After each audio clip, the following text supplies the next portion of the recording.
Oh, hi. Let me turn it around. Where's my turning around? There we go. All right.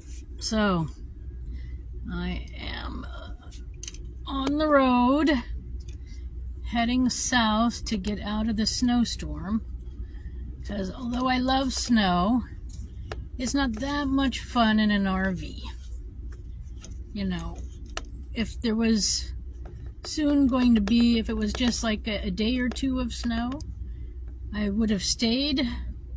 But because it's going to stay cold, I decided, I'm in an RV. I may as well head south and enjoy the warmer weather. So that is what I'm doing. I'm heading down to Disney. That's what you do. You know, remember that commercial? Now that you won the Olympics, where are you going next? And everybody was always going to Disney World. So I'm going to Disney World. Even if I, quote unquote, didn't win, I don't really think that Donald Trump won either. And I think that we have huge problems in our election process. Hi, I'm Susan Maud Buchser-Lochocki, or Susan Buchser for short, and I am a presidential candidate in the 2024 presidential election in the USA here. And this is my town hall on Wednesday mornings. I think it's Wednesday, right? Yes, it's Wednesday, January 8th. And it's 9:30 Washington, D.C. time. Well, it's 9:35 Washington, D.C. time now. So I really don't think that Donald Trump won. I think he was illegally put there. And I was in an experimental art performance on Monday, on January 6th in Washington, D.C., near the Congressional Hall and Congressional Park, Garden Park. And we were snowed in. I was snowed in. And basically, I was so I'm also an artist, in case you don't know that. That's actually my original background, is being a political artist. That was my original voice in politics and activist, whatnot. Anyway, so my name that I go by is Maud in Art, and if you scroll down in my page here, you'll see a link to Maud in Art. Click on that, the one with the yellow symbol, and then you can go and watch the video if you want. The videos, because there's a part 1 and part 2, so there's the grievances part, and then there's the healing, summoning peace part. I mean, it's all summoning peace, and we were summoning peace the whole time, and it was really great. But I made some testimonials about the problems we have in our election process and how my rights have been violated, and possibly your rights too. So we got huge problems, and we have people illegally in office currently and in the past. So we need to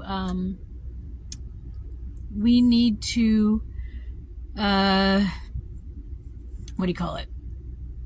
We need to do something about this, actually. And I have a lawsuit pending with the Supreme Court to do something about it. So I'm asking the Supreme Court to act on it so that we can move forward as a country and have a non-corrupt, non-fraudulent, non-manipulated election. So so if you click on that, I'm going to be posting my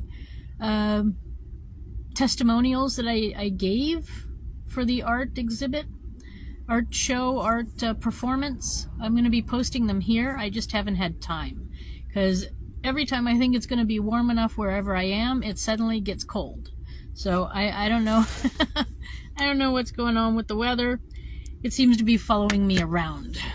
So anyway, it's a bit annoying. So yeah, so this is my town hall and public service announcement and campaign update. So I am still campaigning because, like I said, it's a fraudulent election. and it's not acceptable what the Democrats and Republicans have done and what they're doing to our country. And somebody has to stop them, and I'm that somebody. So I guess this is where I can stop and say hi to Alexander Bangs and General Austin Miller. So Alexander Bangs might want to come online. I don't know. I'll see.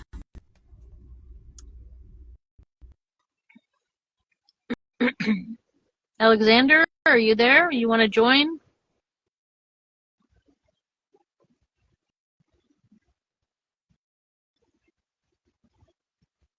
No? Okay. So then I guess how do I cancel it?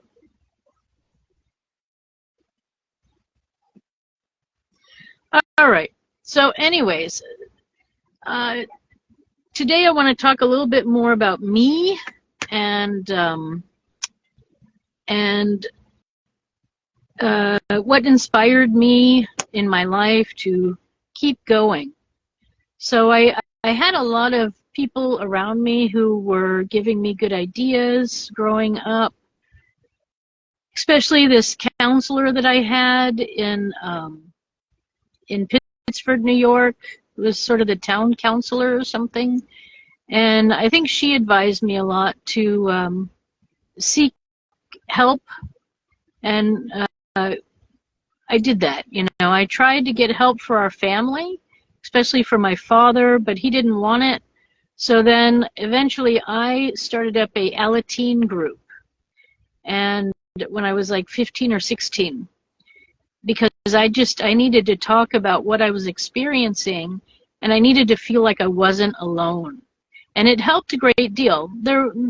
We were just a small group. I don't even remember how many or who everybody was, but I remember that we were a few, and we were having similar experiences at home. And we didn't know how to stop it, and we didn't know what to do about it. But it helped to know that we weren't alone, and we could work on ways around it. So during this time when I was like 14, 15, you know, so I guess I have to actually go back to when I was 9 and I was raped. And after that, I gained weight because it was upsetting to me, and I didn't know what to do. And it seemed that eating was a good solution. And then as I gained weight, of course, less men were interested in me and boys. So then it solved my problems for a while. And that's another thing that everyone needs to realize is that, you know, some women are perfectly happy being overweight. And the reason for that, and even some men probably, and the reason for that is because they had bad experiences, possibly rapes or unwanted attention, or who knows what kind of trauma they had. But they might be carrying the extra weight for a reason, to turn people off so that they get left alone. Because sometimes if you're too small, or you're too cute, or you're too beautiful, or I don't know, too nice, you get taken advantage of. And it's a way to stop some of the abuse. I mean, it's hard to stop it all, but it is a way to stop some of the abuse. So for myself, I find, you know, people seem to like me. Men seem to like me. Even women. I've had, you know, lesbians have come up to me and approached me. And it seems to help if I have a little extra weight to at least reduce the amount of people on both sides, but it's mostly men and boys, who try things. And yeah, so I find it safer with a little extra weight. So, you know, I know people are saying it's not healthy, but actually for women and people who are more on the feminine side, it's actually perfectly fine to have a little extra weight. It's normal. It's not, we are not men. I'm not a man. So, you know, men are supposed to have less fat. Women are it's normal for us to have fat. And I like being a little round anyways. I don't like to be skin and bones. I like to have a figure. And yeah, so I've never had any issues with that too. When I was younger and I was getting into art when I was about 14, 15, 16, something like that, I discovered an artist out of Amsterdam, I think, or somewhere in the northern part of Europe, the continent of Europe. And Peter Paul Rubens was his name. And he made women, he painted women who were looking like me, who were round and had figures and had some extra meat on them and extra fat on them.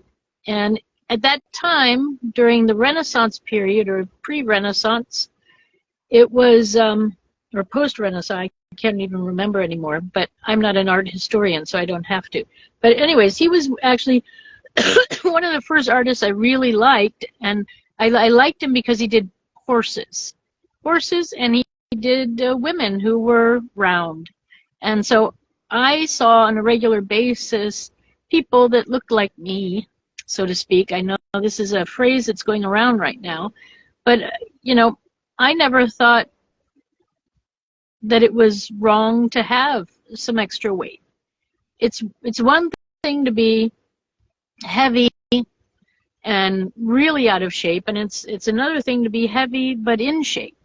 And I think I've always stayed on the heavy in shape side. So what can I say? There's a lot of science out there about weight and what it should be and all of this, these BMIs and stuff, but that's all based on men.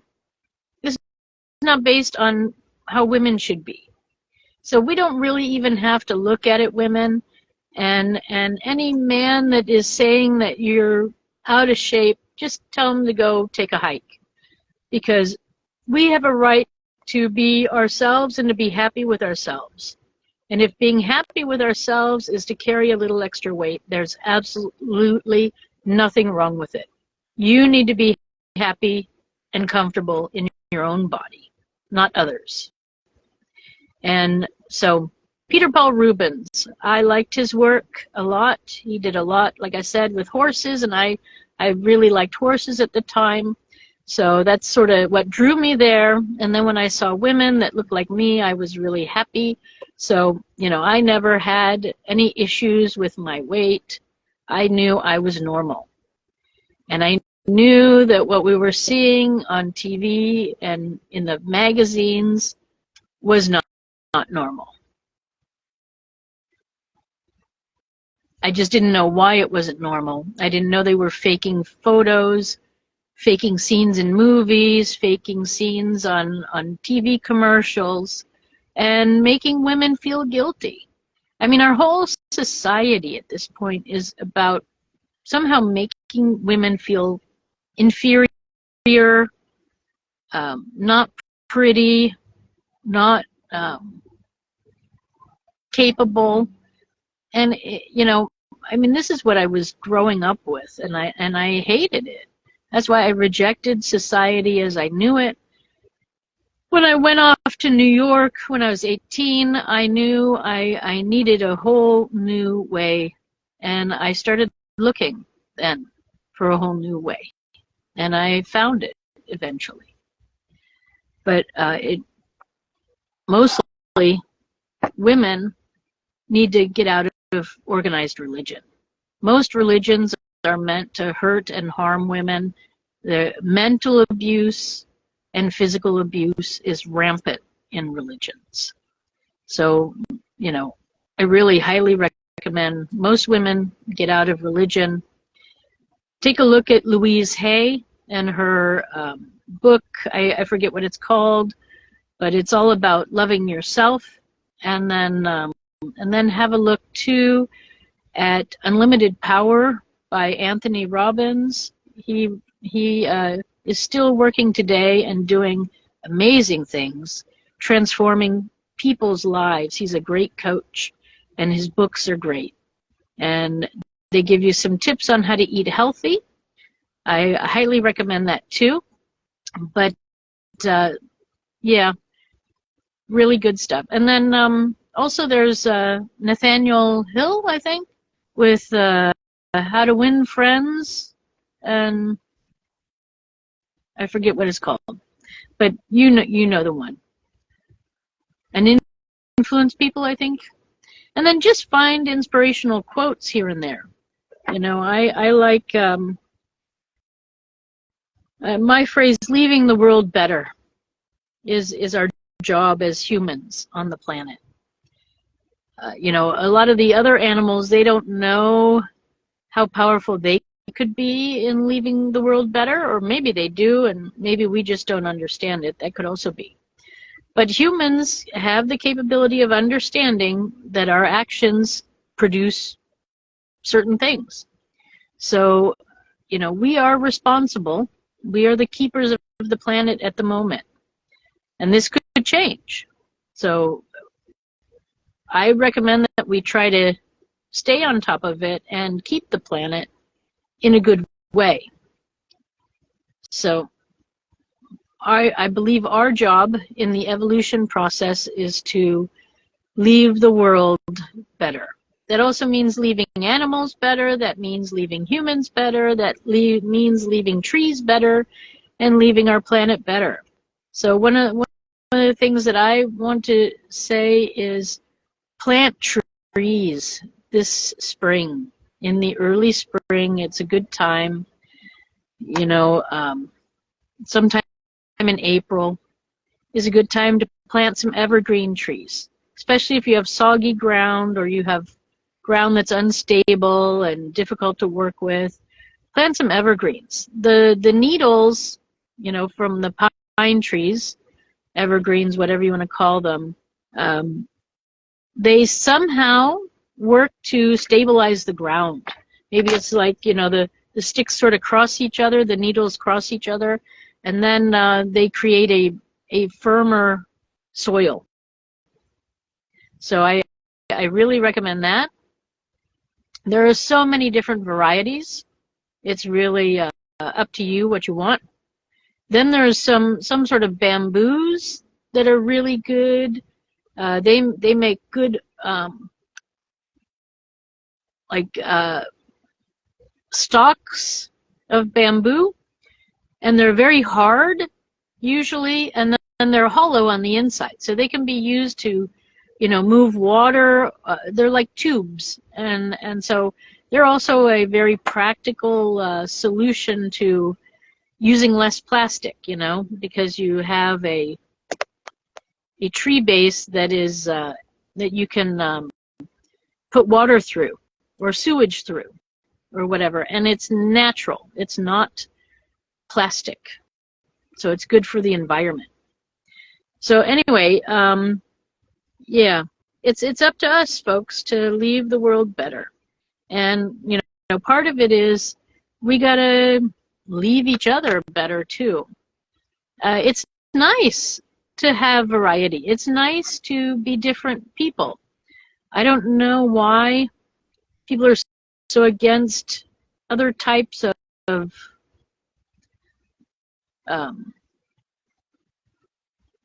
traditions, but the sooner we embrace each other and our diversity, the happier we will all be, and the more life will thrive on the planet. So, you know, try to be kind to people that don't look like you, and people that aren't maybe as rich as you, or whatever the case may be. It is good to be good and do good. I know sometimes it's not possible, but if it's possible to be nice, especially to people that don't look like you, then try to do that. For some reason, we are hung up on looks, and we're hung up on different traditions. But I think there's, personally, I like different traditions. I like learning about traditions. And some of the new traditions I learn about, I take on myself because I enjoy them. I enjoy the festivities of it. So it doesn't mean that everyone has to do it or whatever, but it's just my way. But I do recommend that we keep an open mind to others and give them space to be themselves like we want for ourselves and our children. So, yeah. Then getting back to people who I admire. So people who have had an influence on me. So Peter Paul Rubens was one, and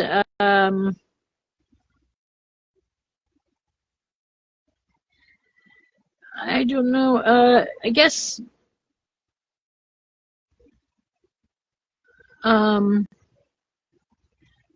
as a young girl growing up, there was a movie called Ice Castles that had a big effect on me. I loved it that this woman, girl in the story, she just kept going. She had, things were going really well for her, and then she had an accident, and then things weren't going well, but she didn't give up, and she kept performing and ice skating. And it was really something that affected me as a child. I really liked that she kept going and wasn't afraid really to live her life. And she had a supportive family, and it's a great story. Now, I know the original, I believe there was a second one made in the 90s somewhere. I would go back to the first one because it's more authentic to the story, I think. But if you like flashy, then go to the more recent Hollywood version. And then what else inspired me? Of course, Star Wars, Princess Leia, you know, that whole series was also very inspirational for me to, you know, fight for what's right. And sometimes you have to go against the government, especially when there's fraud and manipulation going on. So, you know, I feel personally a little bit like Princess Leia right now. Although when I was younger, I looked more like her than I do at the moment. But maybe this is what she would look like if she was my age and fighting the U.S. government. Or not the government, but the Democrats and Republicans, you know. This is what you look like when you do that. So, yeah, Princess Leia was an inspiration for me. And then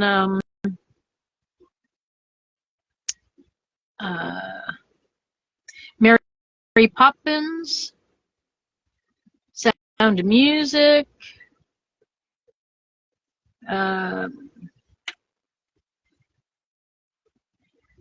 What else? Yeah, then I kind of got out of the movies a little bit, and I mean, of course, Gone with the Wind. Scarlett was definitely one of my heroines throughout my life, and just whenever an obstacle came, there was just always keep going. You know, tomorrow is another day. That's a phrase I've used a lot in my life when I've been confronted with difficulties. So tomorrow is another day. Absolutely. Then I went to art school and I found out about an art movement called Dadaism. It was for me the first political protest, and it was by a bunch of people escaping World War I who found themselves in Zurich, Switzerland. And they were protesting against the bourgeoisie and, you know, the rich people and the powerful, and kings and queens and whatnot, and then war itself. And that was, for me, I'd never heard of this movement, but it was very exciting to hear about, and I took it on immediately. That was like in 1984 when I learned about it.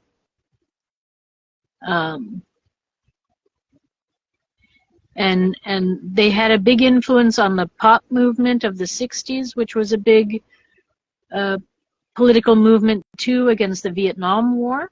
And they took a lot of their inspiration from Dadaism. It was 50 years later too, so it was the timing was there as well.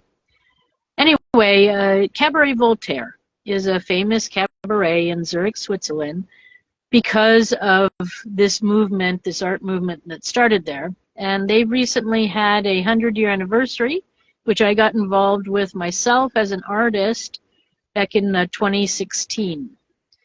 I was going around Switzerland promoting Dadaism and collecting smiles for my Dada Smile Cloud that I was producing. And I had different art experiences that one could participate in the Cabaret Voltaire building, in the space that is now a restaurant bar type thing, and an art exhibit. It's a historical monument now because the movement was so overreaching. It went around the world at the time, back in 1916, 17, and it had a big influence on a lot of works, a lot of artists, a lot of governments, and it was the original political art protest, so it was really quite amazing. And yeah, anyway, so I was happy to be involved with the 100-year anniversary, and so I consider myself a living Dadaist now, and I'm doing what I do, political. Running for president is an offshoot of my art project called Smile for Peace, It's Enough Already. Or at this point it's called Already Enough. And I was trying to bring peace, to promote peace and bring peace. And then I thought to myself, how can I do this in a better way? What job can I have where I can get paid and promote peace or bring peace to the world? And I thought, being president of the United States. It was the election year in 2016, it was the election year in 2019. We were coming into 2020, and I just finished a big exhibit at Cabaret Voltaire in Zurich with my new art project, Smile for Peace, and that's where I got the inspiration. So then I started working on it. I asked my family if it was okay. They eventually said yes, and then I got really started. And I've been working on trying to get into a position where I can help to bring peace about. But sadly, since 2020, we've gotten into all these wars again. And, war is really a man thing. And I'm a woman, so I don't actually get it. I really don't. We're on one planet. We got to live here together. And diversity is great. So what is the problem? Well, the real problem behind all of the wars currently is religion. And this is a problem. Religions, they are not accepting. They are not understanding. They think they are right and you are wrong and you don't belong. And most religions will do their best to get rid of people who believe in other religions. And this is unacceptable. With this sort of thinking, we will never have peace. But we desperately need peace. We're done, especially women. We live with our abusers often, and we have to find peace somehow. But I don't know what's wrong with you men, where you have to be dominant. You have to take more than what's given. Accept what you're given, and that's it. You don't need more. Other people are allowed to be as well.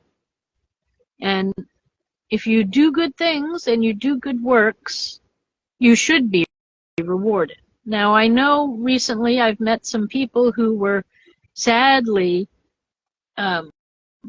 not guilty of crimes that they ended up having to go to prison for. And this is not acceptable.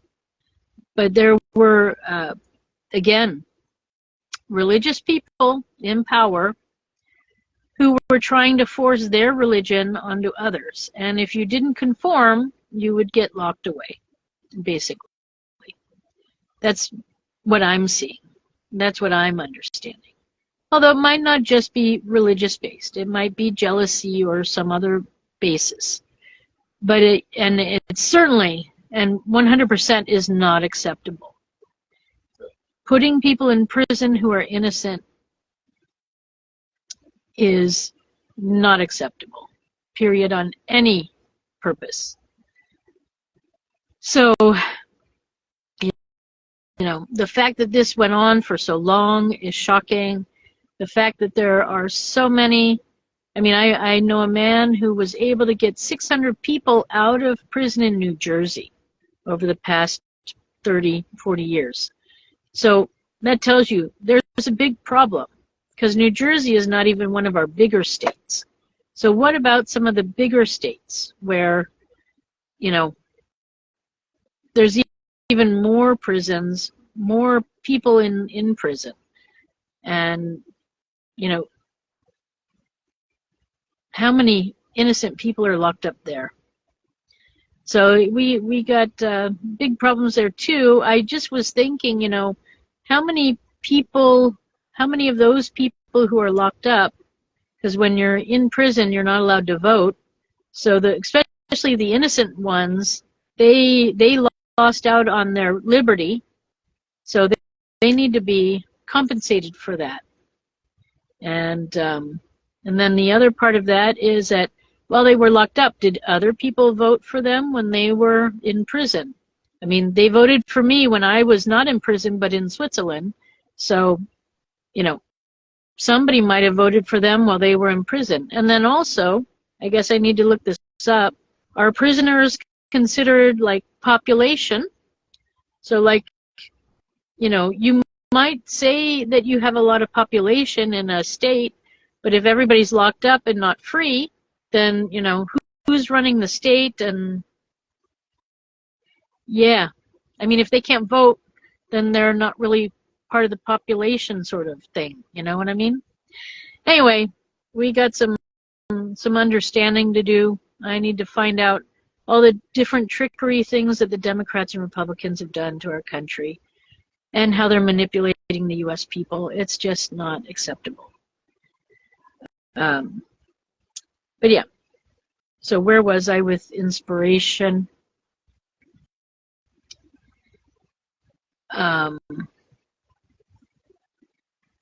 Other people who have inspired me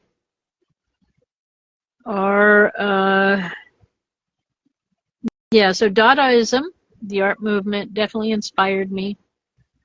The 60s art movement and the music inspired me. The anti-Vietnam movement inspired me. I was born into that, you know. I was born on a military base in California near San Francisco, so I mean, I was right in the mix of the whole thing. I didn't know what was going on. I was too young. But, you know, looking back at where I lived and seeing, you know, how life went during that time, I was definitely really in the mix of it all. And, you know, the protesters were right. We had no business being in Vietnam. It was a religious war, started by, I'm not sure, I believe France was there first, and then the U.S. got involved, and the Christians are out there trying to push their religion on everybody. And that's where we are now, and it's not acceptable. But yeah, so I like the anti-war movement because war is not good for anything. We don't need it. It just brings destruction and death. It's not pro-life. Anyone who says that they're pro-life and then voted to send money to any war or weapons to any war or voted for anything like that, or they're not pro-life. They're not pro-life. Pro-life is wanting peace. I have a Tyler Perry giveaway here. Hello. So they're not pro-life if they're pro-war. Then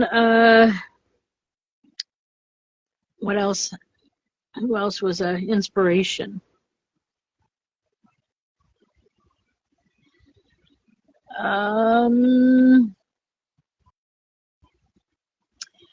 guess it was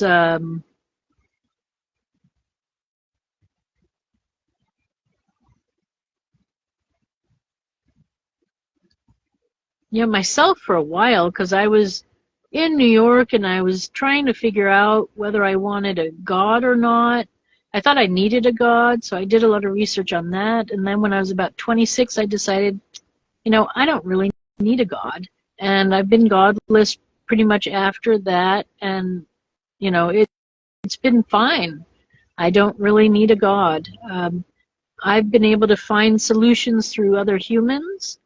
And so no God necessary, actually. And what else? I started to, at that time, to really get involved with some self-help people, especially Anthony Robbins and his books, and then Napoleon Hill. Oh, I think he did Think and Grow Rich. I read that, and I read How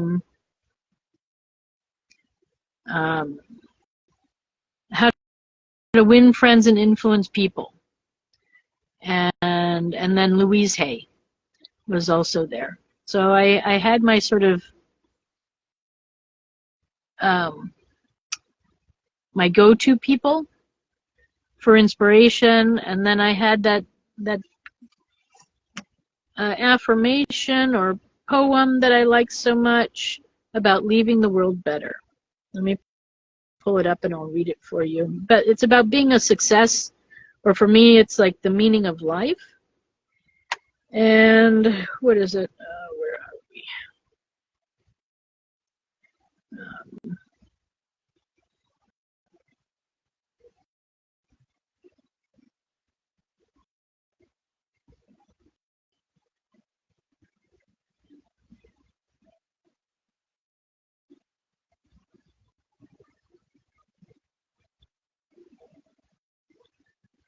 Okay.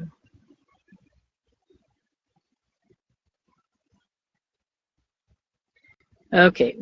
It's a quote by Waldo Emerson. What is success? To laugh often and much, to win the respect of intelligent people and the affections of children, to earn the appreciation of honest critics, and endure the betrayal of false friends, to appreciate beauty, to find the best in others, to leave the world a bit better, whether by a healthy child, a garden patch, or a redeemed social condition. To know even one life has breathed easier because you have lived. This is to have succeeded, or this is the meaning of life. By Ralph Waldo Emerson, which also reminds me that It's a Wonderful Life is a great movie that I used to see always at Christmas time, so in December. And it's also about helping out your community and your fellow man and standing up to the the evil out there, the greed that's out there, and then ultimately winning. So if you haven't seen the movie It's a Wonderful Life, I highly suggest it. Another one that inspires me quite a bit is the original Disney version of Mulan in cartoon form. It's very, very powerful, very inspirational how this woman stood up, broke all the rules, and saved her country. And she's very much my inspiration right now for what I'm doing. So yeah, Mulan, the original Disney cartoon version, I highly recommend that. More recently, as I've gotten older, there's two Swiss artists, well, a Swiss artist and his French-American female companion or wife, I'm not sure. So Nikki de Saint-Phal, she's a French-American, I believe, and she was famous in like the 60s. I like her works a lot. And actually, as I've gotten older, I got to know Yoko Ono and her works. And I like her works a lot, too. Very inspirational. And in fact, I didn't know we had a lot of parallels. I seem to be covering, in modern times, a lot of the things that Yoko Ono did back in her day, back in the 60s and the 70s. So hats off to both of these ladies. And then Nikki de Saint-Phal, she is my inspiration for what I'm trying to do here in the U.S., is to set up some art parks. And she's got one in Italy, just north of Rome, by about an hour and a half.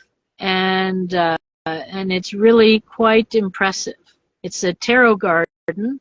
So, I mean, I don't believe in the tarot cards or anything like that. So mine is more going to be women-based and reality-based about women's lives and nature.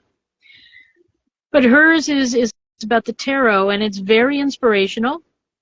She, of course, was influenced by artists of her own, and she was married to a Swiss artist named Jean Tanguy. He was located in Basel, and he's also a very good artist to look up if you want to do that research.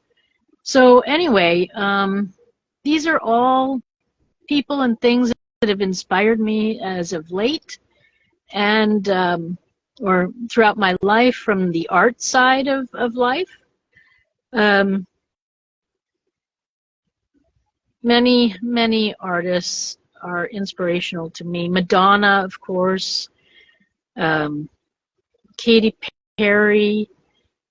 I also like Meghan Trainor and Taylor Swift. And then from earlier times, Janis Joplin and Jimi Hendrix, Led Zeppelin,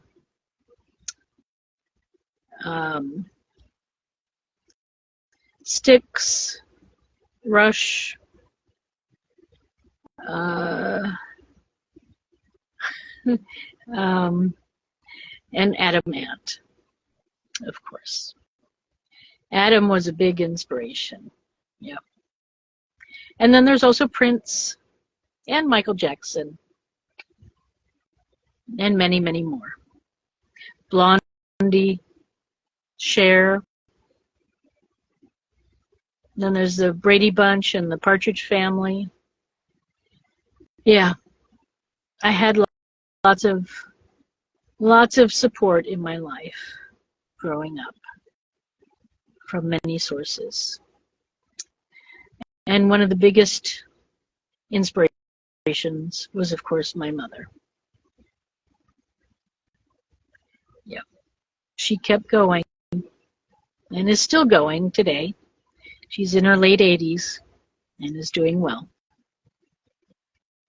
Hi, Mom. So, yeah, My mother is also my inspiration. My sister, my brother, also inspirational. And we're all doing our things. And yeah, I had a troubled relationship with my father, but in many ways I admire him too.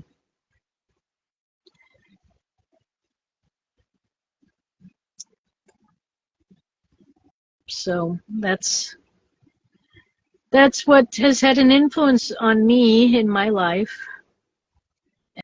And I am trying to bring truth and dignity back in style, because we've lost it.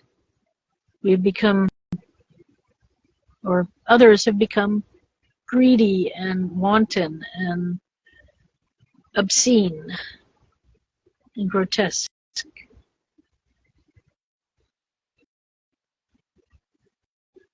It's time for a change. It's time to leave the world better again. Okay, so on that note, I'm going to leave you for now. As you know, I have my lawsuit pending with the Supreme Court, so I'm still waiting on that. On Friday, apparently, Donald Trump will be sentenced. So I'm looking forward to what that's going to be about. I mean, you know, all his lawsuits kept him in the news the whole year, last year, so that was like free publicity. And let's see what's going to happen. But I wish the Supreme Court would move forward. Let's see what's going to happen there too. And I don't know. It's a new year. It's time to start new things. Or if you're having success and you're happy where you are, then just keep doing what you're doing. And just do me a favor. Reach out to people that don't look like you and learn understanding and acceptance, and leave the world, all of us, a bit better. Okay, so on that note, I'm going to say goodbye. Thank you. If you want to find out more about me and my lawsuit and my running for president, you can look around here at different videos and different things I post, or you can go to my website, which is susan4usa.com. That's Susan, the number 4, USA.com, and you can find out more about all of it there. So, have a good day wherever you are. Bye for now.